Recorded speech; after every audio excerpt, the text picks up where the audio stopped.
This is Hammond. And Jessica. And you're listening to Friendly Atheist Podcast. If you like what you're listening to, please go to patreon.com/Friendly Atheist Podcast. Or go to iTunes and give us all the stars in your reviews. I read them. Hammond, happy May the 4th. Oh, God. It's Star Wars Day. It you know is. what that means? We are still not watching Star Wars. It's happening soon. Have I told you that every Friday Mikey passive-aggressively, G-chats me of so are we going to have time to watch Star Wars with Hammond tonight? I'm like, no, he has human children. Right. I just got to discard them for a day, and then we'll figure this out. Let's get going with this, because there's some stuff. Yeah. Let me start with this one, because it's not in the atheist world, and I definitely want to talk about it. Okay. There's this guy, Paige Patterson. His name is Paige. He's the president. He was the president of the Southern Baptist Convention, the head of the Southern Baptists, in 2000. That's his role. Now he's the president of the Southwestern Baptist Theological Seminary. So this is a guy who he's legitimately called a Christian leader. Okay. He's been revered in these institutions. He's been elected to these high posts within these denominations and stuff. And he's been around for a while. So it's not that there's anything new about this guy that just happened. But what seemed to happen this week is that old audio from 2000 was posted on a website. It's on somebody's blog. But and according to the blogger, this audio has been around for a little while. It just never got any traction. Is this blogger... Not anyone I've heard of. I don't even know if that person is anonymous or not. I don't think I heard a name associated with it. But you don't know, conservative, liberal, atheist, religious? You know what? It's a good question. I think the person is religious, but maybe has criticisms of people in leadership. And so anyway, here's the question that I would start this conversation with. Okay. If a woman came up to you and said, my husband is physically abusive to me and tells me, deal with it because your job is to be submissive, what advice do you give that woman? Me, Jessica? You, Jessica. I would physically steal her away and bring her to a group of women who say nobody has to hurt you anymore.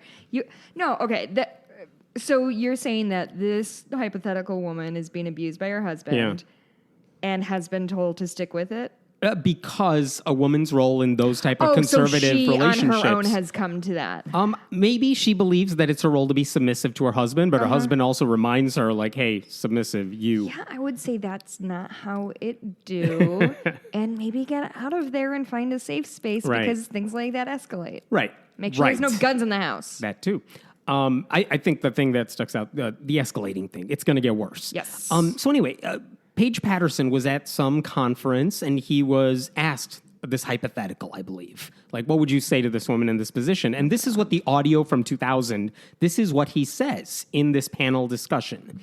It's a long answer. I'm not going to read the whole thing. I'll read you some of the excerpts. Let me respond that it depends on the level of abuse to some degree. Yikes. Red flags. I never in my ministry counsel that anybody seek a divorce. Oh, I'm going to go down, red down, flag down. Number 2. I'm just going to go ahead and tally 2 red flags.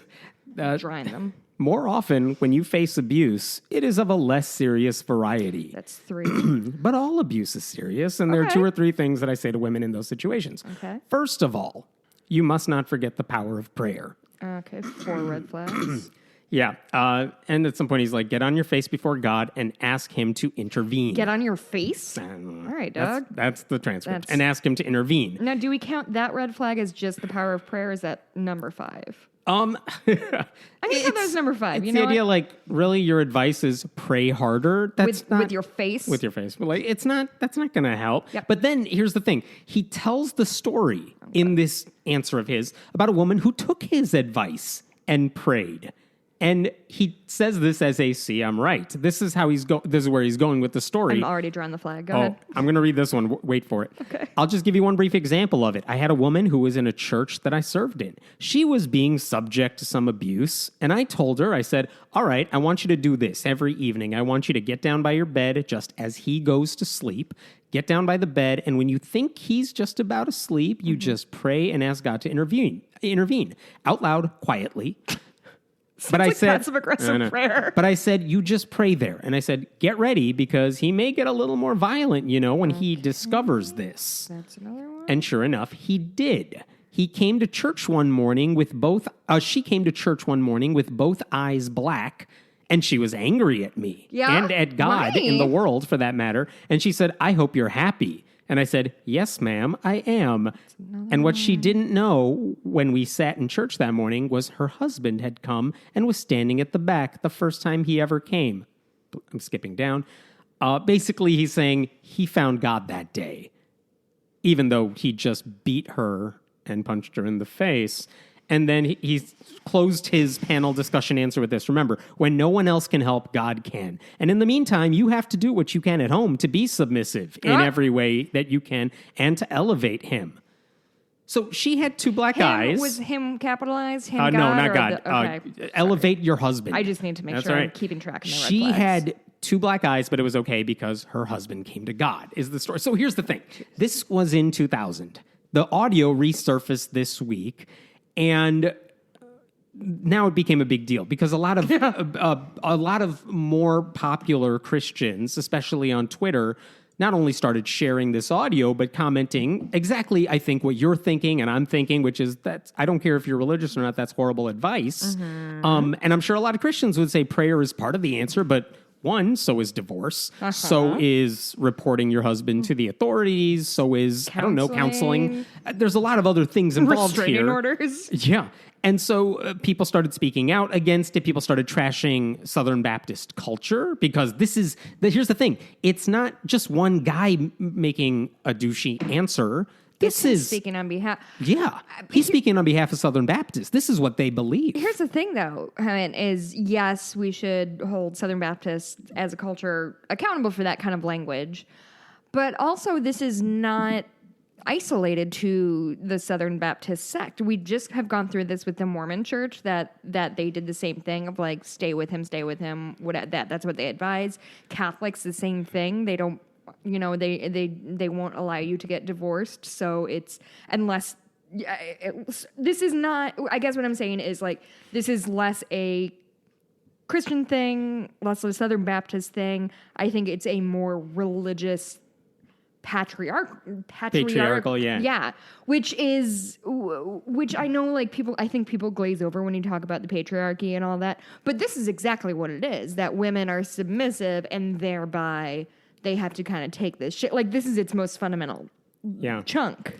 And as people started speaking out and calling, and by the way, they asked him called out the seminary that he what are you teaching at this college of yours? Yeah, because he did not come up with that on his own, right? And he actually issued a statement, Patterson did, later, basically saying, he's the victim in all this because people are rehashing this old dialogue. He said, for the record, I have never been abusive to any women. First of all, no one said that. But two... Listen, I'm sorry. I don't care if he has or not. You don't brag about not beating women up. I've never choked my baby. Oh, my God. Congratulations. Hammett, you're so brave. He also said, I've never counseled or condoned abuse of any kind. But saying stay in an abusive relationship and pray instead of... That is some top-level tap dancing. Yeah. That is... I never said to a dude, you should, smack your wife around.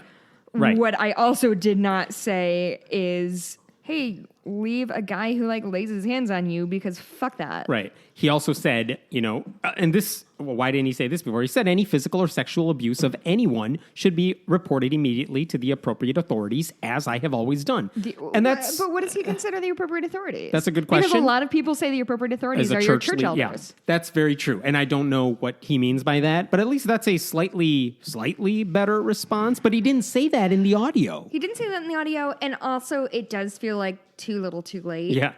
He added that, and this is the part where he's doubling down. Okay. He said, the Bible makes very clear how God views divorce. That's why he doesn't recommend that at all. Mm-hmm. Now, the one thing he said about that example he gave about the woman with the two black eyes, he said, for sharing this illustration, especially in the climate of this culture, I was probably unwise. What? I guess in the Me Too era, he shouldn't have said, well, here's the silver lining. The Me Too era. It was almost 20 years ago, right? Yeah, which makes me think that That's true. It happened in 2000 is when he shared that story. But I wonder if he's been doing it since. I don't know. What a monster. Now, let me tell you some... Oh, and when the Washington Post emailed him for a comment, like, come on, it's been, whatever, almost 20 years. What do you have to say? He said, 75 years of experience teaches me, though a slow learner, that no one's life is made materially better by entering these discussions. I have said enough. Okay. Sorry, I just swallowed my wine. Which is a weird way to say I'm sorry. No. Wait. Can you repeat that? Because I don't understand what he was trying to say. No one's life is made materially better by entering these discussions to rehash what he said. Oh. So I've said enough, like as if his statement on the seminary's website. I would disagree with that on his face. I would say if he said some really problematic shit, and I will grant you that this is 20 years ago, not that it's... To be clear, not that it's ever been okay to beat your spouse, no matter your gender. But if you did say some garbage shit in a time where people are less scrutinous of this kind of language, I think this is a fucking excellent time to bring it back up. And I think you can reflect back and say, this woman who I talked to or whomever I told this story to, hey, I said some bogus shit back in the day. Let's all take a step back, really reestablish the situation. Now that we're starting to maybe take violence against women kind of seriously, I don't know. I just think it's... Yeah, I don't know. The Southern Baptist Convention, as far as I can tell still, hasn't denounced the comments or really said much of anything. There are some individual Southern Baptists who have said some basic, abuse is bad, but none of them called this guy out specifically because he's one of their ringleaders. Yes, and also, I think when they use a blanket term like abuse, I think that's obfuscating in a lot of ways, because I think what they think is abuse is punching your spouse in the face, right? It's not, but abuse realistically takes on a lot of different forms, and whether that's emotional abuse or mental abuse or obviously physical abuse is a thing, but when your spouse is extremely controlling to the point that you don't feel like you can do what you want, that is also a form of abuse. And I don't think that they have the wherewithal to speak with any kind of nuance. So it's problematic that these people who are supposedly moral leaders of their people and whom people go to for advice, I'm going to tell you right now, I'm sure they do not understand the nuances of what abuse actually looks like on the ground, because it doesn't start with getting decked in the face. It doesn't start there. And even in 2000, Southern Baptists, they were known for their patriarchal culture. This is not new, and proud of it. And this is not exactly news. Some progressive Christians were quick to denounce this. Rachel Held Evans said this teaching kills women, full stop. Go for her. Which one? What is Rachel Held Evans? She's a progressive Christian, written a lot of books. Did we interview her? I don't know that we did. Good person. She says a lot of good stuff when it comes to evangelical culture. Even if you hate divorce, this is Caitlin Beatty, who writes for, I believe, Christianity Today. Even if you hate divorce, this is a gross abdication of pastoral and legal responsibility. Good. Here's another one that was interesting. Jonathan Merritt, who's a journalist who basically took that audio, that blog with the audio on it, and really made it explode this week. He said this is not just a one-time thing for Patterson where he says stupid stuff. He actually linked to a video that's only maybe 4 or 5 years old. Cool. And I'm going to read this one because it's batshit crazy. Am I going to because hate it? He was telling a story during a sermon he was giving. And by the way, I just noticed that they took down that video in the past several days. Did they? Don't worry, everyone got copies of it. But here's what he was saying in the sermon. The situation, I believe, is it's like there were two young boys who were mischievous, and he was about to talk to them or something, and maybe their mother was nearby in church. They were sent to the principal's office, but at Sunday school, that sort of thing. Okay. So this is the story he says. About that time, a very attractive young co-ed walked by, and she wasn't about more than 16, but let me just say she was nice. Oh, it goes on. As she walked by, they didn't think that Mama was paying any attention to them, and one young man turned to the other one, and he said, "Man, is she built." In the middle of the kids say? No. In the middle of the synod, she stopped, wheeled around, slapped a hand over his mouth, loosened his teeth, said, "Young man, don't you ever say anything like that again. If you do, I'll mop up the face of the earth with you." I saw my opportunity. I said, "Ma'am, leave him alone. He is just being biblical. That's exactly what the Bible said. Lord God brought her, he built her, and brought her unto the man." Unquote. Oh my God. So, sexualizing a 16-year-old I'm sorry, girl. is this a human person or a cartoon character The that head I of created? the Southern Baptist Convention for a time, and the current head and former head of like theological seminaries. Not only is he sexualizing a girl who was no more than 16, Which means she was definitely 14. right? Because that shit gets rounded up really easy. Yeah.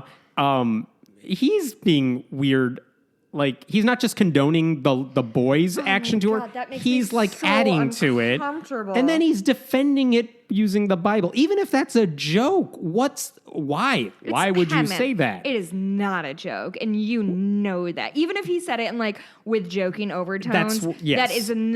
that is not how a joke do. Yeah. That's not how jokes work. Yes. So I wrote down a joke earlier. It would be really cool if I was Southern and had two sons and I could name them Mason and Dixon so that they're good Southern boys. That's a joke. That's a joke. It's a very good joke Look that at I me. felt it was important to write down. That's a lovely joke. Mason it just Dixon. says, yeah, with I think a cross in between. It's a plus sign. Also, look, did you see all the flags I drew? Are those Confederate flags or just flags? Okay, first of all, how dare you? They're triangle flags. 1, 2, 3, 4, 5, 6, Is this 7, what you 8. do when I talk? No, I told you I was writing down all the red flags from the Oh, dude. yeah. You meant 2, 4, I didn't see the red. 6, 8, Therefore- 10, 13. 13 red flags in that Here's first the story thing. alone. In addition to just being the head of these colleges and stuff, Mason Dixon was an excellent joke. Yep. very good. Go back into stand-up. It felt sarcastic and I don't No, appreciate Paige it. Patterson is actually speaking this June at the Southern Baptist Convention's like annual meeting. go. Like he's a keynote Let's speaker go. there. Let's go. We are not going. Where is it though? In Dallas, maybe. Anyway, he's I'm gonna be speaking in there. They Texas, like, 3 invited times him this to year. speak there. Like they're 'Cause still I don't elevating. see a fucking thing wrong with what he said, And Hammond. I think that's the bigger issue. This isn't one guy saying 1 or 2 or 90 stupid things in his life. This is a whole culture. This is the problem with the entire Southern Baptist sect. It's a problem with complementarianism, which says like the man is over the woman in the house. Like they're both equal, but like, you know, he's more equal. Yeah. So anyway, Actually, can I piggyback off that? Yeah. Because actually, that's a really nice transition into a thing I wanted to talk about, which is incel culture. Hammond, how much do you know about incels, my dude? and now I can tell you what it means. Wait, so okay, before this week, Before was this a week, term I've you were heard of it familiar because with? I'm on Reddit all the time.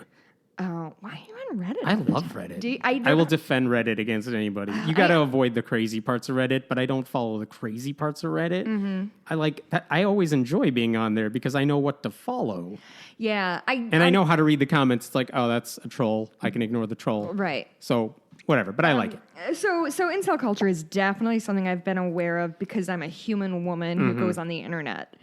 So what does that stand for then? So it's involuntary celibates. So it is this sort of group of men on the internets who many are virgins, many aren't having sex regularly, and that's not what defines them. What defines them is that they are angry about it and feel like they are owed sex. So the reason that they can't go to girlfriend or whatever isn't that there is something inherently wrong with them. It is that women do not provide them with the sex they so richly deserve by virtue of having a dick. So this has been this has definitely been this sort of subcurrent. So these are just that people who I've- can't get laid, forming a little group and calling themselves victims. Yes and no, because there's a difference, I think, between like, oh, I can't get laid, like, woe is me, and what this culture has sort of transformed into, which is an anger at women for not giving them their Richly deserved sex. exactly, and ways to trick women into sex, ways to rape women, like very blatant, like not even being subtle about, oh, we're, okay, so do you know what, what is it? The mystery guy, he does dating. Somebody's yelling this into pickup artist. Oh, have you heard pickup artists? I'm on Reddit. Yeah, okay. Yeah. How is this the pop culture that you're tapped into? No idea. So pickup artists, if you haven't heard of it, it's this idea of like nagging women and like it's just manipulating women into liking you, right? It's not being smart and charming and nice to them. It is literally like psychologically thinking you're smart and charming. Exactly. Or like if you say, so nagging is the big one. If you say something mean, if you're talking to a girl at a bar and you say something shitty to her, it's going to make her like you more because you've established yourself. There's peacocking involved. There was a show when I was in college called The Pickup Art. It was called The Pickup Artist. Okay. Wait, did you not? Are you not aware of this? I don't think I know that one. Okay. Actually, when my friend Leslie, who was on the podcast, when she and her boyfriend were trying to find old episodes. So it's like like the prime reality shows of like 2006, 2007. So it was a lot of dating shows. So like Shot at Love to Kill Tequila was on. The guy from Poison, Bret Michaels. Yes. Flavor Flav had a dating show. Everybody had a fucking dating show. So this one was like 6 or 8 dorky dudes. And then this guy whose name is Mystery, who invented pickup artistry, taught these guys how to be like playas. Uh-huh. And I say that with the dripping irony. Like every episode? So it's like a competition show. So you start the season with your 8 boys. And then they give them makeovers, and that always just involved like giving them a piercing and then like bleaching a chunk of their hair. It's like the terrible television. But those movies where the girl takes off her glasses and lets her hair go and like, oh look, makeover done. It was She's All That, right? But boys, and instead of being like, hey, you should be nice to women, it's like, hey, here's how you manipulate women into liking. Bleach your hair. Still be a dick, but bleach your hair. And because it's like you have to have a conversation piece. They call it peacocking. I cannot believe I'm talking this much about it. I watched every episode. Now I understand how problematic it is. But it would literally be like, wear this dumb hat. And somebody will ask you about your dumb hat. And you'll be like, I got you. It's the fucking pits. So wait, back to incels. Basically, this is, I would say pickup artistry is sort of in that same thing of like, you're not looking for a relationship because you want the emotional reward of being in a relationship and thereby like the physical gratification as well. It is, you deserve sex and this is how you trick women into giving it to you, which is cool. Like super chill as usual, Reddit. So wait, didn't the incel guy do some terrorist act this week? So the reason incels are in the news right now, and they're getting like really high level coverage, is because in late April, I think, a man who was a self-proclaimed incel drove a truck into a crowd in Toronto. And he killed 10, or he had a van, I think. He killed 10 people. I would argue the most famous incel, and the example I like to use is like the worst human of all time, TM. His name is Elliot Rodger. Have you heard of him? He was a mass shooter somewhere. He was a mass shooter in California. He was 22 years old. He killed 6, injured 4. So I've read a little bit about him. This guy is the living. Well, he's not living anymore. He killed himself. Sorry, that was insensitive. He had a video called Second Phase, My War on Women. He said, quote, I will punish all females for the crime of depriving me of sex. They've starved me of sex for my entire youth and gave that pleasure to other men.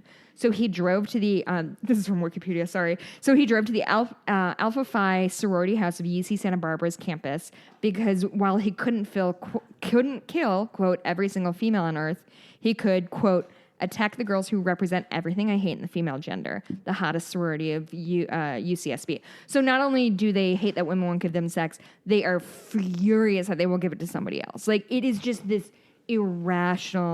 obviously irrational anger at women for them not succeeding in every respect, specifically sexually. So in kind of on the heels of that, this obviously there's been like a ton of thought pieces about it because what is 2018 if it's not chock full of thought pieces? And there's a guy named Ross Douthat. Yeah, New York Times. Douthat? Yeah, New York Times columnist who's conservative, who never He's seems to say Catholic. anything that's productive or yes. good.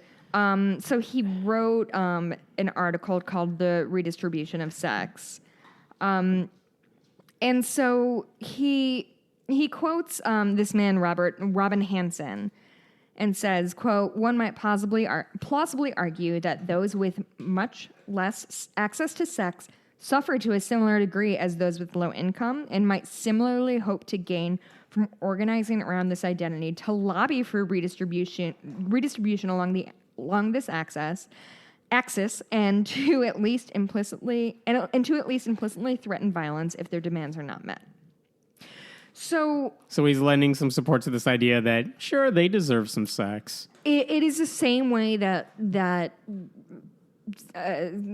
Black Lives Matter works. If they don't think they're getting an equal shake in life, therefore they deserve to have their day of like rallying and fist pumping and saying we deserve this because we're human and that's a human fundamental right. This didn't go super great on the internet. Shocked. So I mean, I don't know how else. I feel like it's really obvious on its face why this is problematic. It's this idea that sex is unequally distributed. That it's women's job to take care of these men or something. Yeah, that's exactly right. So, Catherine Cross wrote a really interesting piece. She said the unequal distribution of sex is taken for granted in all these chin-stroking arguments, and it's a highly contestable claim. Being outside of beauty norms does not inherently, why can't I read today, deny you love or sex. Your place in that hierarchy instead shapes other things untethered to your actual sex life. So the point is, it's not like only traditionally attractive people have sex or relationships. Like, that's fucking dumb on its face, and it's provable by just like going into the universe and looking around. So I have a couple thoughts on this. One is that sex is not a right, and it certainly isn't. Okay, let me actually rephrase that. I believe that sex is something that everybody deserves, but you're not owed it from a partner. Or a specific partner. Or a specific partner. So, like, I think masturbation is something that is fine, and maybe we shouldn't be, like, actively discouraging in our kids. I think that's a fine, healthy thing. But, and so, yeah, like, that is something people inherently maybe deserve to have. Nobody fucking owes you a lay. Ever. And it doesn't matter who you are. More importantly, I would say this is not about sex. I think when you kind of dig, even scratching the surface of this sort of incel culture, it's not that they're mad that they're not having sex. They are, and they'll say it. They hate women. And it's not, I was going to say it's thinly veiled. I would argue it's not veiled at all. These are men who just trash women and their choices and everything. And it's really, like, if you just, like, tap into it a little bit, it's really gross to see. And also it denies the fact that these men aren't the only ones who can't have sex whenever they want it. Like, they're not the first virgins to ever walk the earth, which, again, virginity is a social construct, so let's get into that another time. But, like, there are women who have trouble having sex because they're not traditionally attractive, or trans women sometimes have trouble having sex because they're not, like, looped into our kind of social norm. And again, just like this thing about these incels who think they're unique and alone in this thing. Yeah, and I would argue that it tends to track down to male entitlement, because it's the same thing as pretending when we had the walk up thing in the light of all the school shootings. Don't walk out of your school and protest. Walk up to the weird kid and talk to him, and that's how, being nice to people. Like, is it's how your we stop fault for not being nice to that kid. That, and also, if bullying was the result of school shooting, or if a lack of access to sex is why incels exist, then we would see it evenly distributed among other like groups that are that are marginalized or bullied, like gay people or trans people or women or people of color. And the reality is you see very few female mass shooters and very few shooters of color, very few gay shooters, very few trans shooters. Yeah, I'm curious what the demographic of incels would be. By the same strand. And this is not based on any science that I did, Right. but in general, these tend to be youngish men. Mm-hmm. So they're not the only ones not having sex in the world. So what's really at play here? What are we really talking about when these guys are mad? Because they have this whole coded thing of like, oh, girls go after chads. Like they are the chads is like code for like traditionally attractive dudes. I know, I'm on Reddit. We have a show. I'm trying to like I know. educate people on incels. And like they have the nice guy thing, right? Like, oh, I'm so nice. How come she isn't having sex with me? The friend zone of we just call that being in high school. Like, get over it. It'll just. Yeah, the friend zone fucking kills me. It really makes me mad. Like, oh, I'm so sorry. I cursed you with my friendship. How hard? Oh my God, Hammond, is it really hard to be friends with me? Because we'll never have sex. I'm so sorry. I'll deal. You're so brave. Can I, while we're talking I fucking about hate that, all of this garbage. Yeah, go ahead. here's a transition for you. There's a high school in Michigan, Dearborn Catholic High School, and their prom is coming up next Saturday, the 12th. And so they have a dress code, which is not unusual for a public or private school for prom. I saw this. I hate this. I'm so angry already. So they had a display in the high school that basically said, there was a note attached to the display. It was a mannequin that had this, it looked like a pink bandana almost, a large pink bandana with like a V-shape thing. And they said, if your dress does not meet our formal dance requirements, no problem. We've got you covered. Literally. This is our Modesty Poncho, which you'll be given at the door. I'm just going to loudly pour wine. Yeah. And so this work. thing, kudos to the students, whoever took pictures of this and started sharing it on social media. But so many problems with this. Well, wait, I'm sorry. Can you describe the thing that you described? A triangle? It's a fucking like, shawl, dude. Yes, good. There you go. That's the word I was looking for. I couldn't think of it at the time. I thought you were on Reddit. Do you not know how basic clothing works? Reddit doesn't do anything socially normal. So no, shawl, no. So it's like a fucking it's a shawl. Or a shawl or a scarf or a wrap. There's many words for this thing. Scarf or wrap? It's a wrap. Like you can Is do. It a wrap? It seemed like one of those like. I feel is like it a literal poncho? Like it goes over your head. There's a hole. Okay, you so put it's it a over, poncho. but it's not going to cover the rest of your body. Just the top part. Basically, the simple part. It would cover up cleavage and it would cover up shoulders. That's really what it would do. That sounds like a challenge. I have some epic cleavage. Well, here's the thing. Like immodest. What's immodest? Because if you're a busty girl, if you're something like that, like see, that's a joke. How many? Sorry, I missed it. If you're a busty girl, something. What dress are you going to have that shows zero cleavage unless you're like choking yourself at some point? Yeah. So does that not work or something? Like it's body shaming, it's slut shaming. Does she have to wear this shoulder condom all night? No, I don't know. It's fucking garbage. As one student, I think it's a student, said, they basically body shame girls if they're bigger than a B cup. Yeah. And the teacher whose idea this was, Mary Pat O'Malley, said her motivation was pure. Quote, she's Catholic, Mary Pat O'Malley? I know. I can't believe it. We are trying to focus on the inner beauty and not draw attention to something that Mary doesn't Pat. need attention drawn to it. Because, girls don't have inner beauty unless they cover themselves How up. fucking dare you? Yeah. That's such fucking trap. I hate this mutual exclusion thing of like you can either have inner beauty or outer beauty. You don't get to have both. You get to pick one. And if you have boobs, no inner beauty for you because it's all about your no.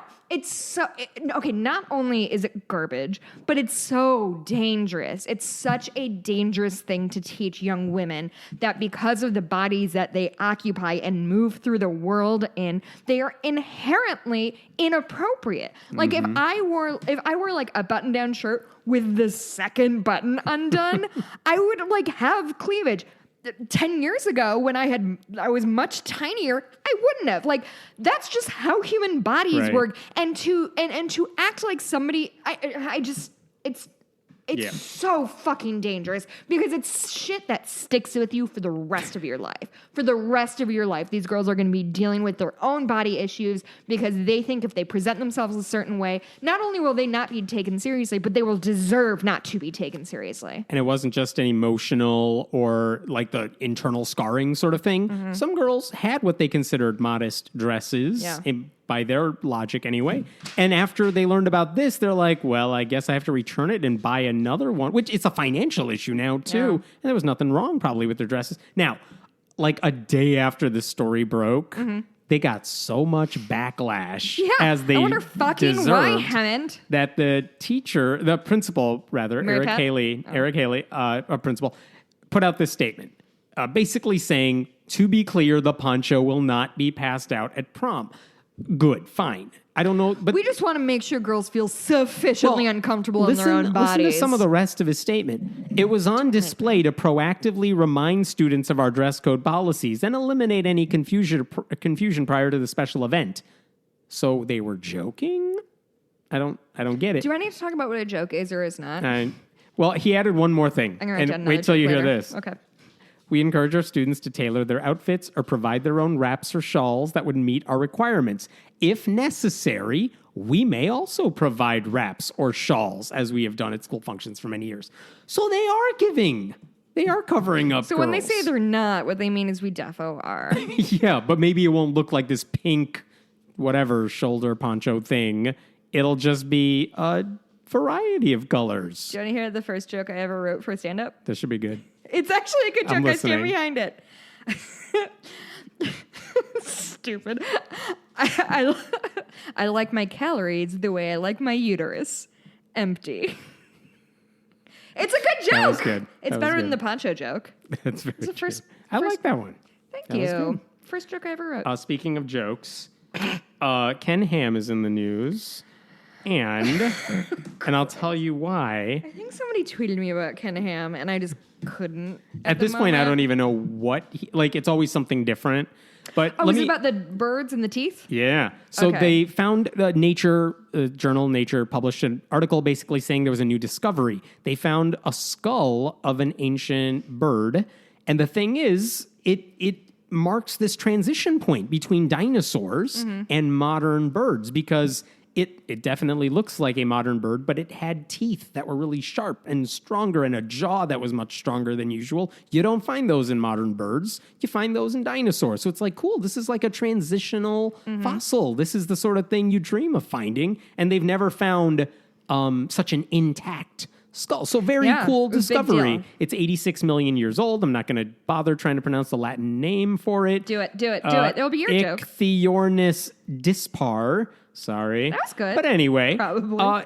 This is what the researcher said. It shows us what the first bird beak looked like because it wasn't what it looks like today. Okay. And he added, it's a real mosaic of features, a transitional form. Another researcher not affiliated with the writers of this paper said this is a game changer. Yeah. So, okay, fine, cool. It's a transitional fossil. Scientists discover these things pretty often, and it's a big part of the evolutionary process because it allows us to fill in more blanks about the evolutionary tree.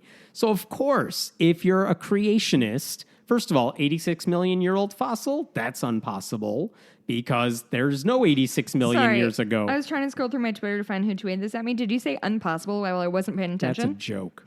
Ken Ham is like, first of all, there's nothing that's that old. But second thing, he can't accept that because it goes against everything he believes. He doesn't think dinosaurs became birds in any sort of way, or certain ones are like ancestors of birds. So here's how he said it. His basic argument is it's a bird. That's it. It's just a bird. Who says it's a dinosaur? It's just a bird. Here's the actual quote. So it was half bird and half dinosaur, but actually was a tiny bird with a tiny beak and maybe a powerful jaw. So obviously evolution is true because they know it evolved from a dinosaur, so it's a transitional form, but it's not because it's a bird. Fairy tale, exclamation mark. Words don't mean anything because I say they don't. I can just string in words in any order I want and everybody will believe me because I put an exclamation point at the end. He sounds like Donald Trump at the end, like sad. No, he's just like fairy tale, exclamation point. it's just his version of like Christian sarcasm. I guess my question is, why bother at this point? Why would Why Ken bother? Ham, if you're Ken Ham Yeah. and you're a young Earth creationist and you've already called bullshit on all science, right? Like you don't believe in anything. Why do you take the time to call out individual discoveries? Is that worth your while? I think it is in his defense, and the reason is for the same reason I write about. Accidentally teed you up to defend. No, Ken it's Ham. okay. It's the same reason I write about Christians or religion stuff in the news all the time. If people are talking about that, I want you to see it from my perspective too. Okay. So if everyone's talking about this cool new scientific discovery, he wants to add his perspective. I don't begrudge him that. He's just wrong. But I think here's the thing to keep in mind. If you remember a long time ago, maybe a decade or so ago, Kirk Cameron went on Fox News and he's like, if evolution is true, then we would see like a hybrid between a crocodile and a duck. And the picture he showed was epic. like horribly photoshopped. Just Should that literally. be my next tattoo is a crocodile? Don't hurt yourself with that. Oh, it would be so fun. His picture was literally a half crocodile, half duck. Like, I'm sorry, did you say it was a bad Photoshop job or the best Photoshop job or I think a real discovery? I think what Ken Ham is like, he sees the pictures in the Nature article and the like computer scans they did of the skull, and he's like, it looks like a bird beak because it does. The thing is, the scientists are like, yeah, but you got to look at the type of teeth this thing has and the type of jaw.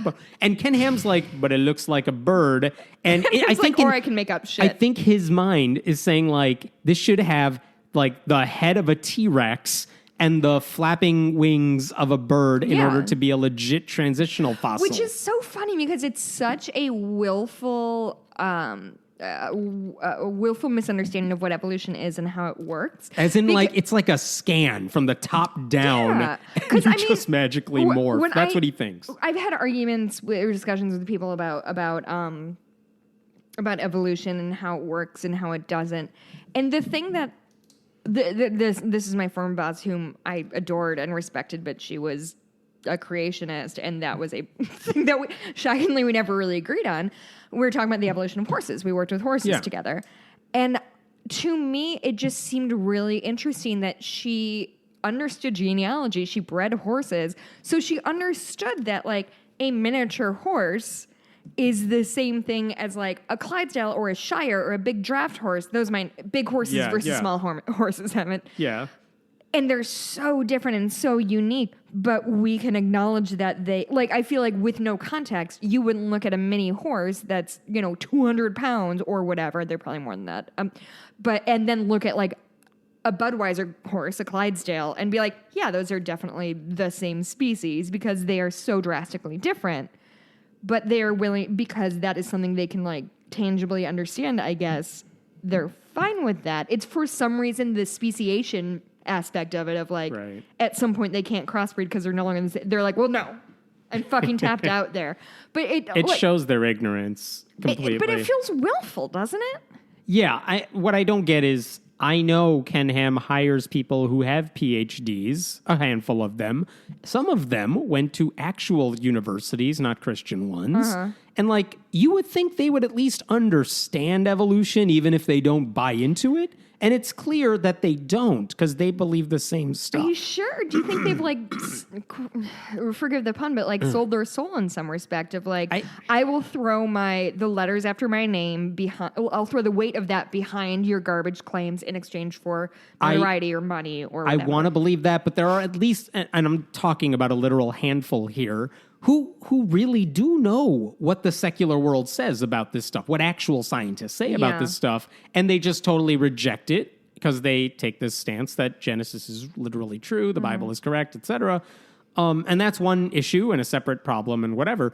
But like, for them not to understand what scientists are actually saying about like these transitional fossils, that is what blows my mind. To me, that feels like I read the headline and then commented on it. Yeah. That's very Ken much Ham what is it not reeks the to. scientist. Like and he'll say this too. He's not the one with that PhD or anything, but he has staffers who are. He has quote unquote research staff that helps him with blog posts and stuff. Like, he's not like cognitively a dumb person. Like he can formulate arguments, but he he just makes chooses the to same use shitty things. And like, They know mules exist. It's a cross between a donkey and a horse, and they're fucking sterile. They know it's possible to. I God just made don't it. Get it?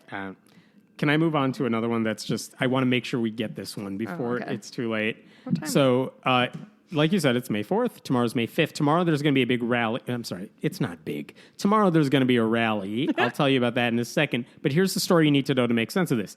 Pulse nightclub, that massacre that happened 2 years ago. Oh my God, am I going to hate this? Hold on. Luis Javier Ruiz was at Pulse nightclub that night. He was one of the people who survived. Is he the guy survived. who found religion? Yes. Okay. He survived the shooting.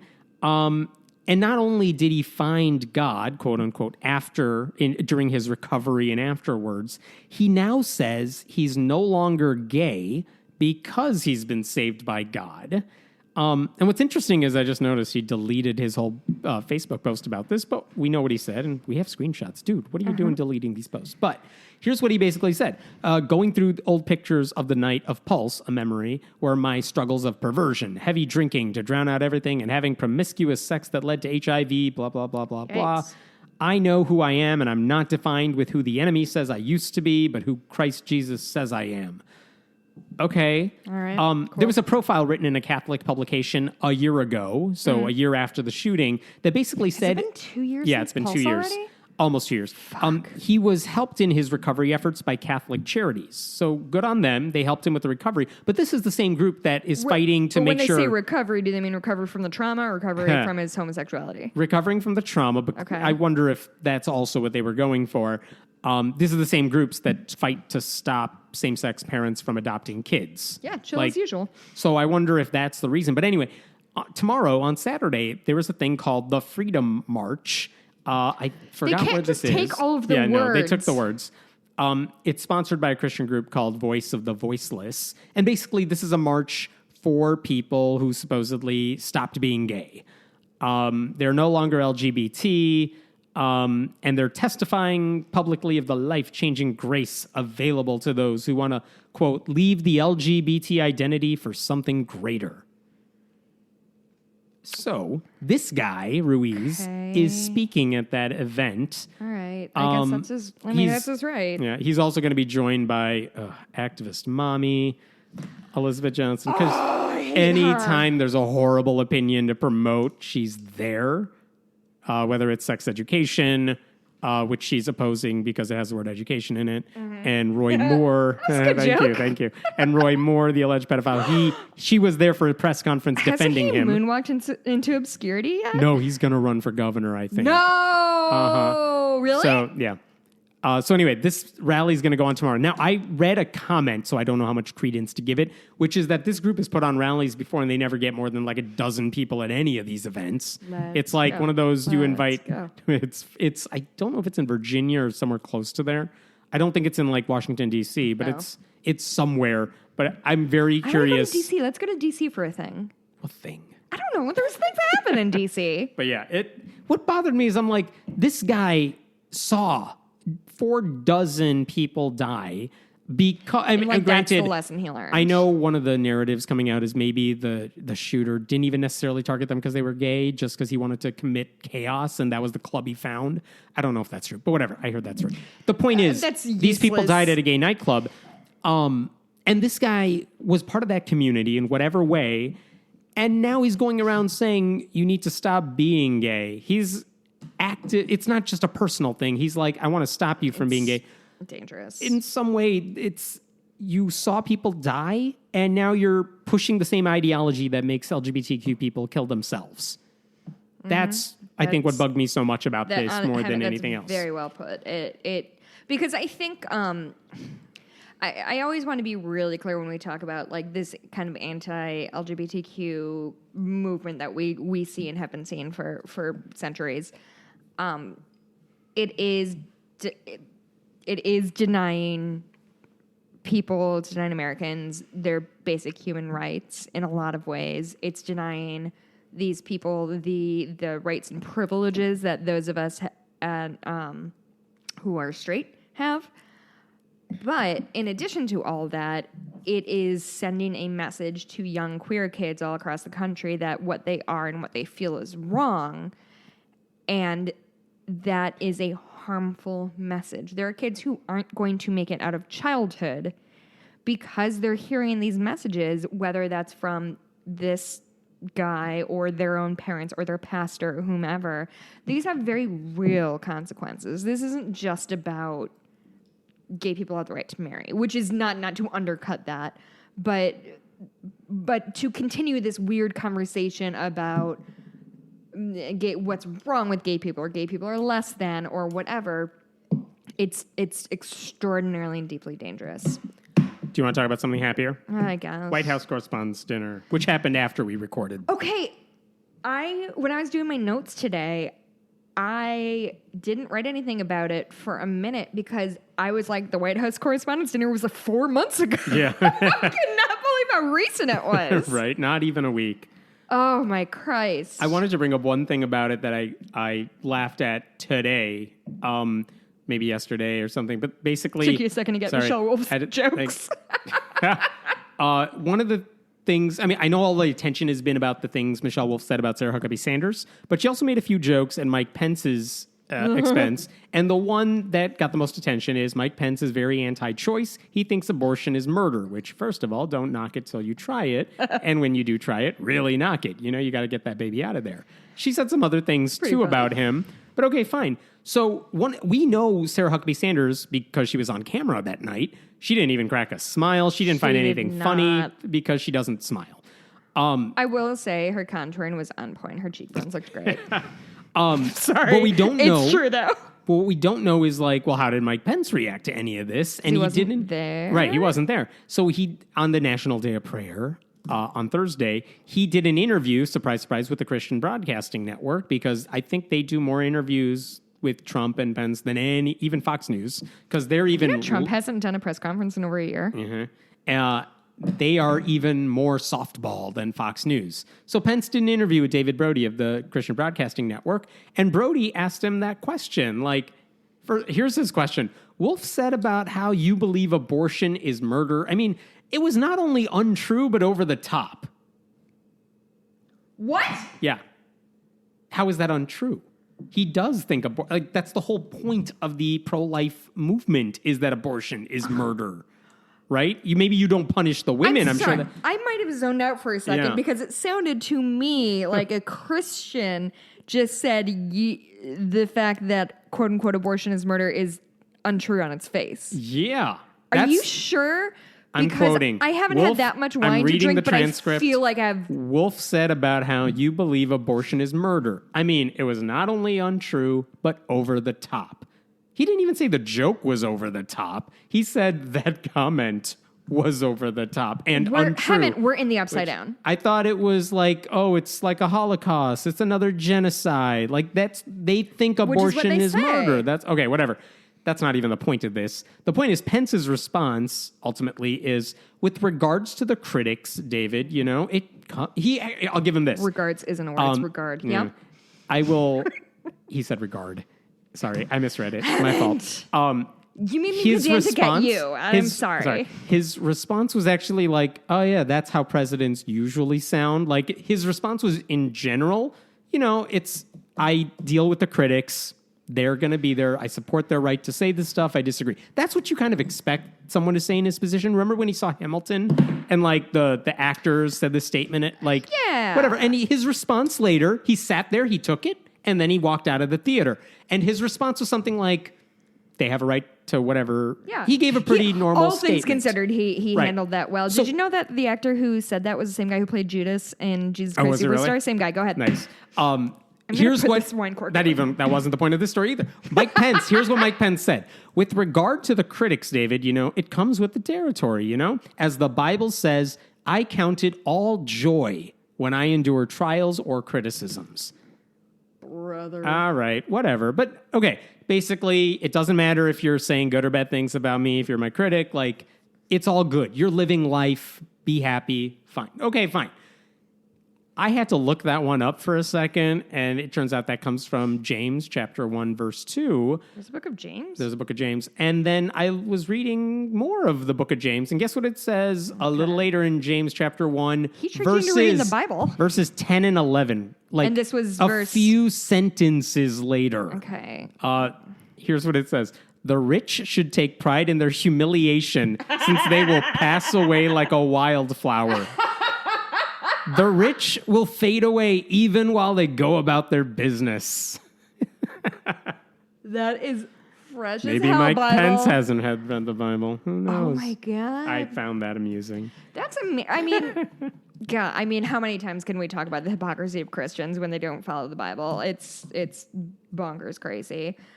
Speaking of abortion, Yes. were you done with your thing? Yes. Okay. It's the transition. So him and before we start recording the show, we just like do a rundown of like the subjects that we're gonna do, so he can do show notes. And I was like, I have two really quick things. Oh, actually, I'm going to come back to the White House Correspondents' Dinner. Yeah. But one of the things I put was, so I just have my notes in front of me. Iowa Governor Kim Reynolds signed one of the most restrictive abortion bills in the country, bans it at 6 weeks, and then I just put fuck it. Usually I do like a long, drawn out like explainer of what's going on. I just can't even. 6 weeks is so draconian, I can't even stand it. Some women don't even know they're pregnant at that point. Many women don't even know, especially when they're not expected to be pregnant. Mm-hmm. One of the things I read about the story here, why would a woman governor, sign anything like this? And there's a reason for this. It's not just anti-abortion state run by Republicans, whatever. Part of the reason is they know this is going to be challenged because, of course, it's going to be like they're going to get sued for this. And they know that. And they want this to go to the Supreme Court. They want this to go to the Supreme Court because this stuff takes some time. And if you say, it may take 2 years for it to get to the Supreme Court, who knows what the court will look like then? If something happens to RBG and Trump appoints someone else. I'm just saying, Why this would is you call her out? How dare you? This is their argument, saying like, well, we'll take our chances, and maybe Trump will get to appoint another Supreme Court appointment. And because some people were pissed off that Hillary used email, this is why this is even a question now. So it's not just a draconian abortion policy that's going to hurt women. It's not. It's incidental almost. It's part of a long-term strategy to try to overturn Roe v. Wade. Yeah. Can we just have a super quick sidebar about the fact that Trump's doctor released a garbage statement about his health in 2016? So I just really want to like drive this home. And this is less about how I'm pro-Hillary, which I am, and more about how like the double standards those two humans were held to. So this was around the time when, do you remember the 9/11 memorial that Hillary had pneumonia and like almost passed out and had to be brought back to her car? And the headline was, Hillary is on her deathbed. She's dying. She can't be president. How could she? We had all of her health records. We had all of her like tax shit. We've seen every email she's ever written. And then at the time, Trump's doctor released the kind of medical assessment that Hammond's 3-year-old daughter would have written. Like, healthiest ever! Superman! He's an Ubermensch. Yeah. And shockingly, Daddy just came walking up because I yelled so much. Yeah. Shockingly, it just came to pass that Trump dictated that to his doctor. And and everyone's like, oh, interesting. Oh, that's an interesting turn of events. Have we had, between that guy who said Trump dictated it to Ronnie Jackson, who told us that like he's the healthiest guy alive. What the fuck was with Ronnie Jackson though? Yeah, I don't know, because he was working for other presidents too. So but now I don't trust him either. Has Trump ever had an actual medical exam? I don't know that he has. Almost certainly not. But you know who Trump's old doctor looks like? Have you seen Independence Day? God, tell me you've seen it. Oh, a long time ago. Okay, there's a scene when they're in Area 51, and there's a doctor, and he's also the guy who plays, I want to say, Data on Star Trek, question mark. Mikey just went upstairs. He would have known. Yeah. But he looks like him. He's got like this scraggly gray hair and has kind of like a hippie doctor vibe. Anyway, so back to the White House Correspondents' Dinner. What I want to briefly touch on is this sort of reaction to the quote-unquote criticism of Sarah Huckabee Sanders, which, here's what I think is interesting. I think there is an argument to be made that Michelle Wolf did sort of make fun of her based on her looks.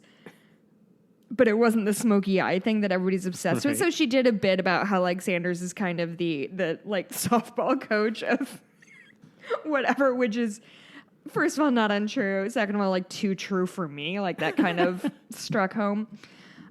Here's what I was troubled by. There's a lot of there's the hypocrisy of the right of, oh, now you're worried about like linguistic standards and people be like when you're president, the person you stand behind is calling people names every fucking day. Like this is where you're choosing to like draw the line in the sand. Like you need to be decent here at the correspondence dinner that I've never been to. Right. That's one thing. I think it's fine if you want to have a conversation about decency. They talked about this on Pod Save America, and I thought it was well put that we can have a conversation about decency, but it has to start at the White House. Like you can't be mad that a comedian is telling jokes at a dinner when the guy who's running the country is as vulgar as anybody else. I would argue as vulgar as I am.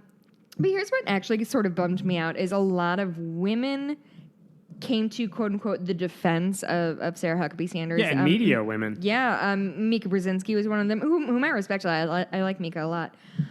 But it really irked me that there was, at least one quote was like, how could a wife and mother sit there while her looks are being judged?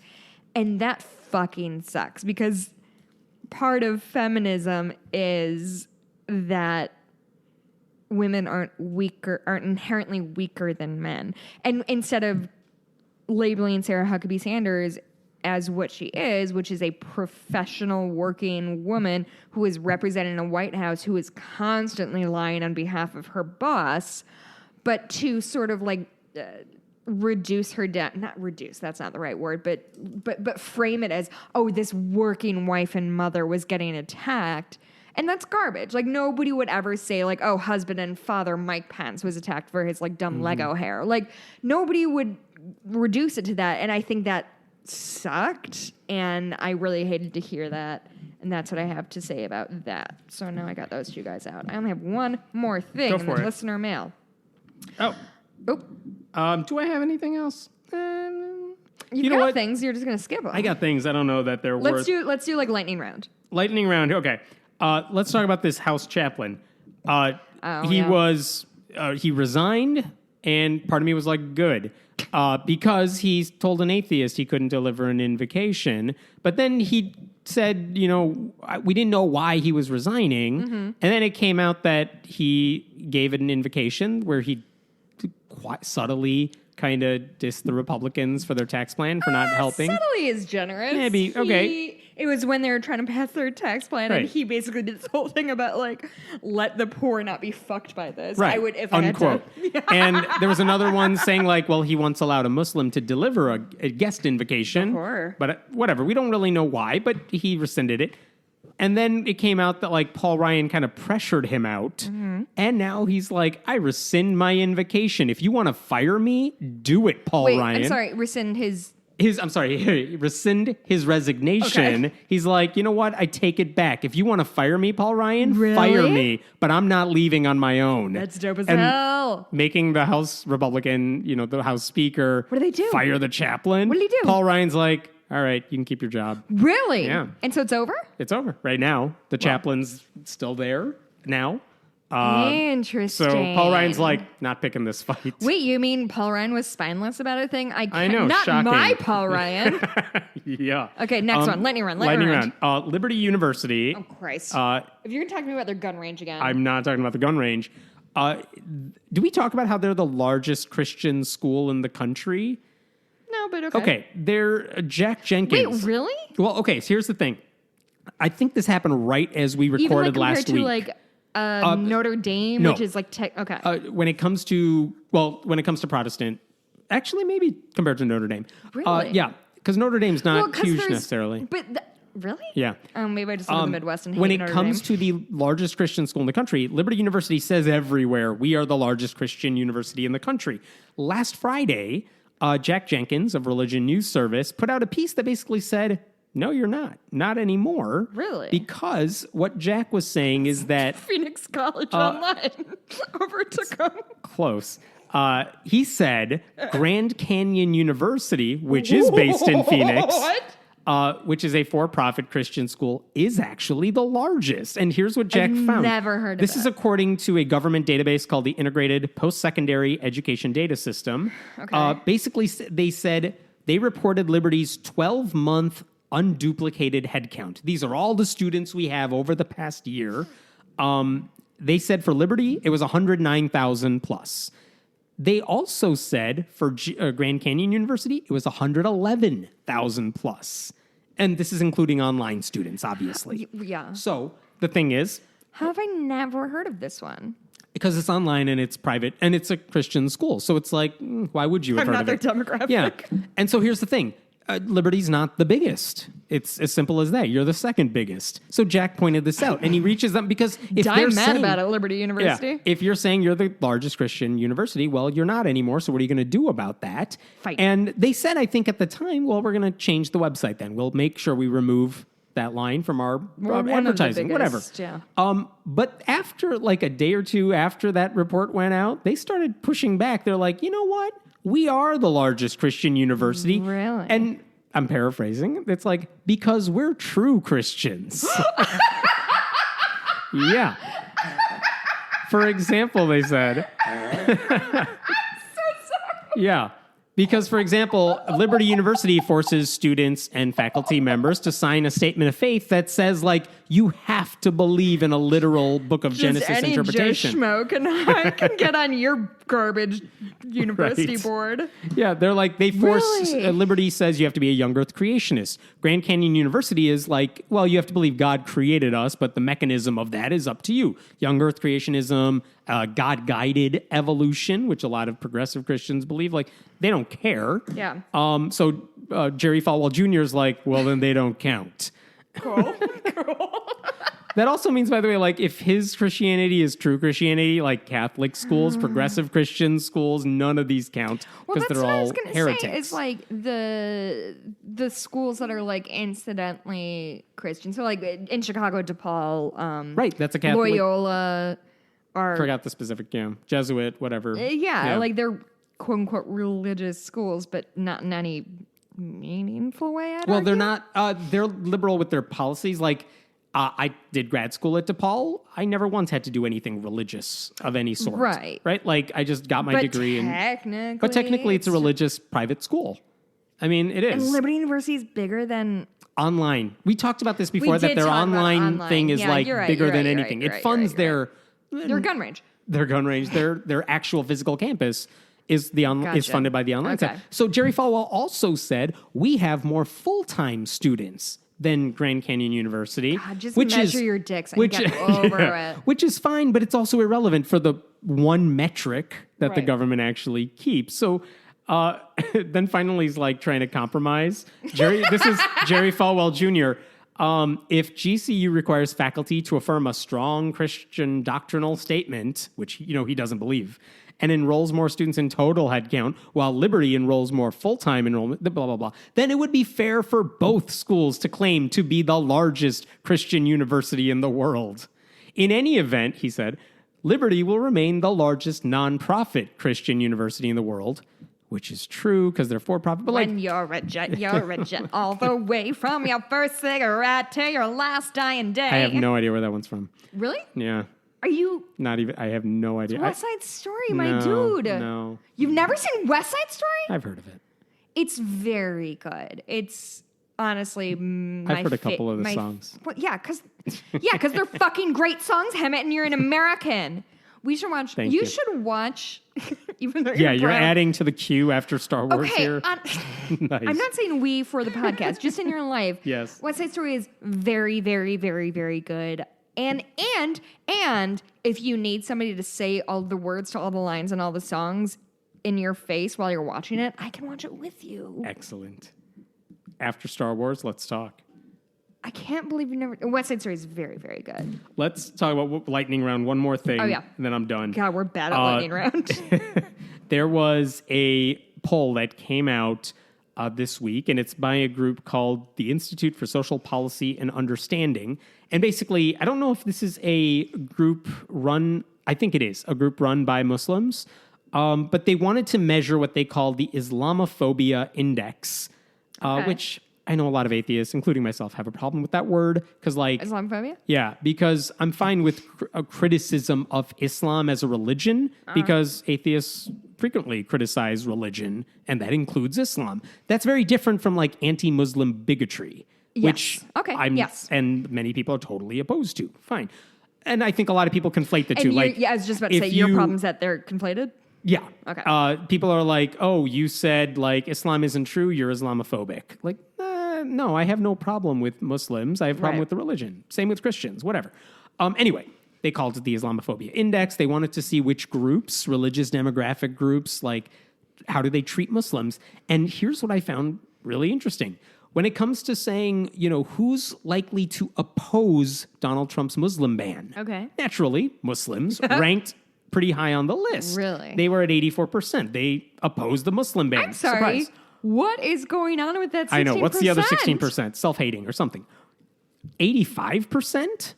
The non-affiliated group. The nuns. White evangelicals, 34%. Like, only a third of them oppose it. When it comes to who least likely to approve of Donald Trump, only 13% of Muslims approve of Donald Trump. Wait, so seriously the same group, self-hating. But there's 3% of people who are like, I'm fine with the Muslim ban. I hate Trump though. Like, what is your life, dude?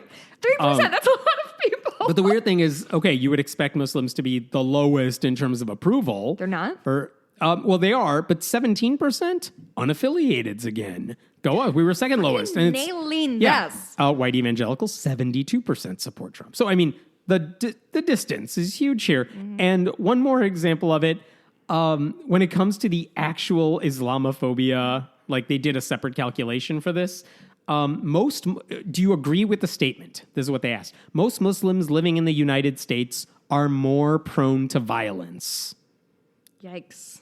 18% of Muslims agreed with that. Same, whatever. Do you think it's white people? Like, yeah, my name's Muhammad.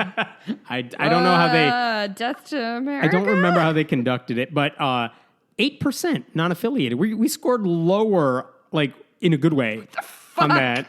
Muslims do better. Most Muslims living in the United States are less civilized than other people. Wow, that's a loaded term. 8% of Muslims said yes. Only 1% of nuns. I'm sorry. Just really quick, is the margin of error on this 12 points? Like, what the fuck is happening? I don't know the margin, but yeah, weird, right? And here's the last question worth bringing up. Who supports censorship of the press in the wake of a terror attack? Jewish people came in at 19%, only 19%. Nuns? Well, I'm sorry. Yeah. If there's a terrorist attack, we should...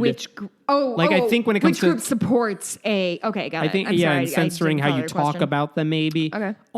Atheists, the agnostics, the religious, but I believe in something, whatever. Only 11%. Lowest in the bunch. The point being, and one of the things I want to point out with all this... These non-religious people sound like a group I want to be affiliated with. We've talked about this before. The question is, how many are nuns veering toward the alt-right? You know, are we did talk about that. Islamophobic? Are we anti-Muslims? Whatever. According to this particular study says, no, we're on the right side as much as... How big is the study? Do you know how many... Off the top of my head, I don't. Okay. We'll have the link. I'm just you can look if they it up. talked to like 8 people. I think it's a legit survey, which means they would have talked to as many people, the right number of people or whatever. But the point is, like, this is just one study, I know, but this contradicts to me that narrative that we're all like, yeah, there are always going to be a handful of people who you're just like, what the hell is wrong with you? Like you just mentioned. But by and large, this is not some trend where the nuns are the ones we got to worry about when it comes to the alt-right. Okay, right. I'm done with my lightning round. The last thing, Matt Walsh, who is a conservative blogger who is much derided on this podcast, and I always want to be clear, Matt Walsh is the conservative blogger, not the comedian who went to my same high school we're going to be friends someday. I'm going to make it happen. What did Matt Walsh do? Matt Walsh is the worst as usual. So he tweeted. So this is all in the. So I want to give the correct context for this. And so he tweeted this out. Oh, I guess I don't have the date, or I've been scribbling over it. Oh no, May 3rd. So yesterday. Yeah. As we record this. So this is in the context of this incel thing happening, which is genuinely men who are a danger to women, who are lashing out at women, blaming them for their problems. So what he's saying is kind of garbage anyway. In the context, it's really shitty. This tweet from Matt Walsh at 6:05 a.m., May 3rd. Buddy, sleep in. Maybe you won't maybe you won't tweet cranky things. The lack of male spaces in our culture, it begins in the home, where a man is often forced to set up his, quote, man cave in the garage or the basement if he wants any space to himself in the home he owns and pays for. Next tweet, it's sad to think of the man who hangs out all day in the garage and then is often banished to the couch at night if his wife is angry at him. He allows himself to be treated like a dog in his home. In his own home. Okay, so I'm just going to go there's through. There's insight into his life. So this is probably 100 words. So lack of male space in our culture begins at home, where a man is forced to set up his man cave. So this begs the implication here is that your entire home is the woman's space. Right. And you, as a man, only get your one little, piece of the pie. As someone with 2 kids, I have no cave. And does your wife have a cave? Is your wife... I live here with my husband. We don't have any, human children, but I would argue the whole house is my dog's cave. Right. And Mikey and I have the privilege of occupying the same space as her. But, so that's a really fucked up thing is... because this is a man... And this very much does not... exist on the other end of the gender spectrum. Women, there's no woman cave even. They have she sheds, which I'm not going to talk about because I'm personally offended by it. But I don't know, some women have their craft rooms. My craft room is again wherever I am is where I craft. But so it's this idea that men need their own personal space and their domain isn't anywhere in the house. I feel like he's subtweeting the fact that the woman's space is in the kitchen. He didn't say that. I'm putting those words in his mouth, but I don't think they're far behind. So that's one thing. The other thing is, if he wants any space to himself, if you're a human person who lives with other human people, space to yourself is a fucking premium. So the fact that if you had a quote unquote man cave, that isn't your fucking right. That if you had a space in your house that your kids weren't allowed into, that's not your fundamental right as a man. It's you lucky motherfucker. Yeah. And who has time? What am I going to do in my man cave? That suggests I have time to hang out there. People watch TV and movies. You've heard of movies. And here's my favorite last part of this. And then we're still talking about the first tweet. In the home he owns and pays for. Right. No woman could ever pay mortgage or help with that. Yeah, gross-a-roo. Do I need to go into why that's gross? I do not think so. It's sad to think of the man who hangs out all day in the garage. Okay, so I'm going to underline Just that. fix your car. You don't need to spend all day. But here's the thing. What are you doing it's sad to think the man who hangs out all day. So we're going to give the benefit of the doubt that this is a weekend and not a Tuesday. But so the implication is, and given the content, Matt Walsh, I think, has he has a small brood of human children. So the idea is his idea of being a man is ignoring his family, spending all day in the garage, wrenching metal things and watching Home Improvement. Is that what men do? Clearly, I wouldn't know. I laughed too loud into the mic. This is what he thinks the ideal man day is, and B, poor him. He gets an entire day of alone time while presumably his wife or whomever he pays to raise his children for him because he can't be fucking bothered to look at them because that's women's space. It's just everything about this makes me so And then he angry. wants to go to his man cave separately from that. Yeah, that's not his man. And then is often banished to the couch at night if his wife is angry with him. Which often? My dude, if you're quote unquote often banished to the couch, maybe take a look in a mirror or talk to a therapist. B, the only time Mikey sleeps not in our bed is if I'm snoring particularly loud. And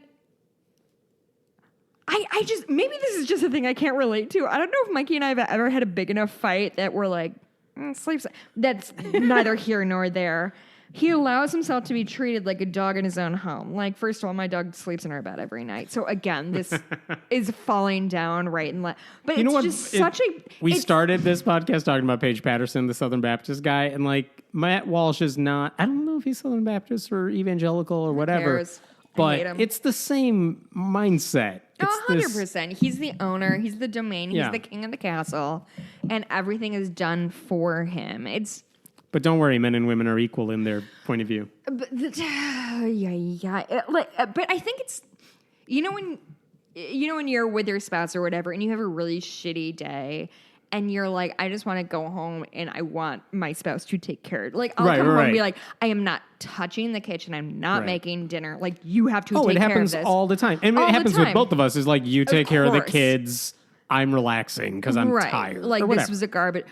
Yeah. But I think when you and I do that, presumably we do it with the mindset of like, I had a particularly shitty day. Like, I need this one for today. Either you can cook dinner, or we can order like Domino's, which I'm never mad about. Right. On Tuesday, Mikey was like, do you want to get Hooters for dinner? I was like, yes, that's all I want every day for the rest of my life. You're the only person I've ever heard to say that. Have I not talked to you about my love affair with Hooters? No. Okay. Super quick. We've gone to Hooters in my family. We've gone to Hooters every Mother's Day that I can remember. My grandfather in Florida lived near the original Hooters in not Fort Lauderdale. That's where Spring Breakers are. New Smyrna is where he lived. I don't know if that's where the original one. But we used to go all the time. My family has a very real love of Hooters. Oh, Daddy. Yeah. I think she just saw your cart and she's suspicious of it. I love Hooters. It's my favorite wings. I don't understand you non-vegetarian people. But you don't eat meat. Okay. Yes, it is problematic writ large, but those wings, though, and I tip very well, and I'm very nice to my server. So, yes, Matt Walsh is. So, Matt Walsh is a nightmare person. Yeah, right. I don't know. I think I got a little sidetracked, damn it. So, it's we unlike got me. mail. We got mail. Nice. That didn't go very far. That was a Paige throw mic drop. Okay, so I have an email from Terry.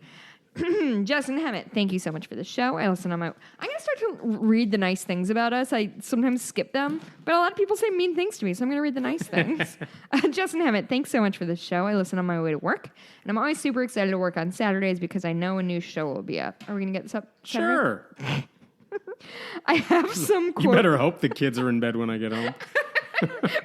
Have we been recording for 4.5 hours? Something like that. I have some advice needing that I would love to hear your thoughts on. How do you respond when people say, God bless you?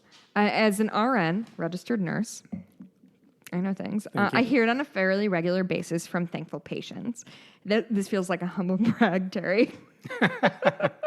In this case, I just say you're welcome and carry on and try to keep religion and politics out of my nurse-patient relationship, unless the patient brings them up, and then I'm like, well, yes, sir, I do have some thoughts about that Fox News you're watching, but that's a whole other rant. My wife and I hear the phrase quite often when we give money to homeless people we encounter and are rewarded with a, quote, God bless you. I recently started thinking that we shouldn't just let it go. I don't want to give the impression that I'm helping people so that God would reward me. I want people to see that atheists aren't bad people and that atheists, non-theists, so on and so forth, do good things too. The more I think about it, the more pissed I get. I'm realizing that I've been letting Christians take the credit for my benevolence. I'm trying to be bolder in calling people out when I hear sexist, racist, religious, homophobic bullshit. So how can I say that their God can keep his blessings, thank you very much, without sounding like an angry atheist Thanks for your thoughts and have a blessed fucking day, Terry. Terry, you're all time. You're great. I mean, I'll answer with, first of all, there's always, you could joke back like, God bless, I'm getting better in the hospital or something. Yeah, you could thank the doctors too, whatever. Honestly, this isn't one of the things that I get worked up about much. Like, it's all context for me. Yes, but I will say this. When I do agree, like, I would, personally, I would never say something if somebody said, God bless you. I would kind of roll with the punches. But you and I both also have platforms that we are doing a lot of work to promote the idea that atheists aren't monsters. Like sure. we are very lucky that we have this platform. So that one we can let slide because we have other places to talk about stuff. Exactly. Yeah. And I don't know. So I certainly, if somebody says, that's the thing. I wonder if I would give a different answer to Terry if it wasn't in the context of work. In a hospital. What about he or she? I actually don't know. I think he said I don't know. It's all good. Terry, registered nurse, but just like walking down the sidewalk and giving money to homeless people. If they said God bless you, like. But I also understand their desire to be like, it's the same way of like, if I do volunteer work, a lot of times I'm like tempted to wear an atheist shirt of some kind, just to be, not necessarily for my edification or for any specific reason besides like, it is good press for like, so the example I would give is when I was in Memphis at the American Atheist Convention in 2015, at the end they said, so we had our like convention atheist t-shirts, and at the end of like the Saturday night, they said, put on your shirts, go out in Memphis and tip well. Like, and nice. That's, nice. And I completely agree with that. Like, if I want to be a good representative. Yeah, no, it was great. It was it was so much fun. But I drank a bucket of a drink at some point. I don't know what happened there. Anyway, so, God, I wonder know. if it makes it, like, to me, the homeless guy who's saying, God bless you for giving me money or something, they're not trying to pick a debate with you. They're just reacting in a way that most people would be fine with. Yes. So, like, that guy's not looking for a debate or an argument. So, I don't really think they're even talking about God so much as saying bless you when someone sneezes. You. Yeah. It's just like, it's just the knee-jerk reaction. I don't know if versus... God, can you... I mean, but can't you be aren't you understanding a little bit of, like... I get where Terry's coming from. I am a nurse. I work my fucking ass off for 12-hour shifts. And I remember we had I don't know in my 1 year of failed medical school. Oh, yeah. It wasn't failed. I left on purpose. But in the 1 year, held high. Yeah. Where'd you go to medical school? Actually, nowhere important now. No, I went to UIC. It was good. It was fine. I just didn't like med school. The point being, we had all these discussions, like, what do you do if a patient wants to pray? And really? What do you do first year of medical school you had that? Oh, yeah. I mean, that's a lot of what you do. It's a lot of hypotheticals, a lot of discussions. And what do you do if a patient wants to pray, but it's not your religion? And I think, usually when you hear about those discussions or whatever, the consensus is like, whatever, just make the patient feel better. They're not asking you to do anything other than like hold their hand while they pray, whatever. They pray over you. Yeah. Well, the thing is like... so if someone says, God bless you, it's like, hey, if it makes you feel better, whatever. And at some point, if they actually want to have a discussion, like, look, if I'm in the hospital and like a chaplain came by, this isn't the time I want to. I don't want to hear your. This isn't about you. Sorry, no. And I get where Terry's coming from, but like, if I was saying, as a registered nurse, that's different than you in regular life with, people like. So, is there something that Terry could do? So the problem is with atheism is that like I can symbolize that I'm a Christian pretty easily by wearing a cross, right? Like that is, so I would say that maybe a passive thing that Terry could do is some sort of non-religious, I guess we have the A. We're not great at branding. No. We as a people. I mean, I guess I have my Darwin tattoo, so whenever people ask me about that, like, I get into that. Not that, like, that's the same thing, but, like, is there something they could do that would... I think if they ask, like, will you pray with me? I think it makes sense to say, well, I'm not religious, but if you want me to be with you while Hold you your pray. hands and sweat on you. I don't see that as a Yeah, 'cause problem. That's letting them know where you stand on this stuff. Yeah, because I mean, I think you and I have both been at plenty of dinners where like everybody holds hands and prays, which to me, especially if you're at a wedding, like that's the best time to find other non-believers. Yeah. It's a Look really, around, oh my, have some fun. Have I told you about the story that I was at a wedding of a family friend? It's a family I grew up with, mother and parents and kids. The kids were a little bit older than me. And then, God, 10 years ago now, the mother died of cancer. It was very, very tragic. And within a year, the man was remarried. So the first time I saw these kids who I grew up with after their mom died was at their dad's wedding to his new wife because he didn't want to have sex outside marriage. He was very brave. But the new wife was like, whatever her son's name was, John. Yeah, John, he's so handsome and he's so nice. He just can't find a nice girl. And I met John. I'm like, hi, John, you're a gay man. But the best part of, like, it was just one of those, like, I met him. I was like, oh, okay, yeah. I understand what's happening. Bless her heart for being like, you just can't find the right girl. But the best part was everybody was praying in this wedding reception. And then I when I'm called to pray, I generally just, like, sit there quietly. I usually don't put my, like, look down or whatever. And I happened to make eye contact with this John guy, and he gave me the most excellent eye roll I've ever seen in my entire life. And to this day, like, I'm grateful for his existence.